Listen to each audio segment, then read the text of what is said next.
ભુજ સ્વામિનારાયણ મંદિરના મહંત સ્વામી ધર્મનંદનદાસજી અને વરિષ્ઠ સંતોની પ્રેરણાથી કચ્છની સરહદે તહેનાત સૈનિકોને ઉપયોગી થવાની ભાવના સાથે સંતો, સાંખ્યયોગી બહેનો અને હરિભક્તોએ લખપત પાસે આવેલી ભારતીય સરહદી વિસ્તાર હરામી નાળા સ્થિત સૈન્યના ઓફિસરો અને જવાનોને મળી સૈનિકોને ડ્યુટી સમય બાદ વિશ્રામ કરી શકે તેવો ફૂલ ફેસિલિટી સાથેનો કન્ટેનર વિશ્રામકક્ષ, વોટર કૂલર સાથે તેઓને પીવા માટે શુદ્ધ પાણી મળી રહે તે માટે આર.ઓ. પ્લાન મશીન એનાયત કરવામાં આવ્યો હતો.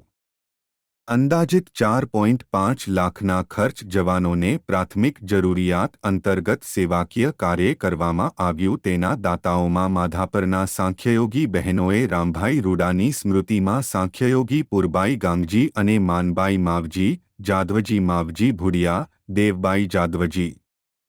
આ પ્રસંગે ઉપમહંત સ્વામી ભગવતજીવનદાસજીએ જણાવ્યું હતું કે ખડેપગે કચ્છ બોર્ડર પર ફરજ બજાવતા સૈનિક જવાનોની સેવા કરવાનો મોકો મળે એ પણ ભક્તિનો પ્રકાર છે.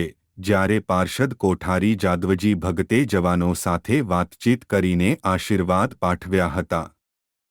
ત્યારે કોઠારી સ્વામી દેવપ્રકાશદાસજી, ઉપકોઠારી ગૌલક વિહારીદાસજી સૈનિકો ડ્યુટી બાદ વિશ્રામ કરી શકે તેવો કુલ ફેસિલિટી સાથેનું કન્ટેનર વિશ્રામકક્ષ, વોટર કૂલર સાથે શુદ્ધ પીવાનું પાણી મળી રહે તે માટે આર.ઓ.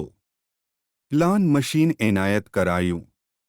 પૂજ્ય સંતોમાં મુક્તવલ્લભદાસજી, શાંતિસ્વરૂપદાસજી, અક્ષરપ્રકાશદાસજી હાજર રહ્યા હતા.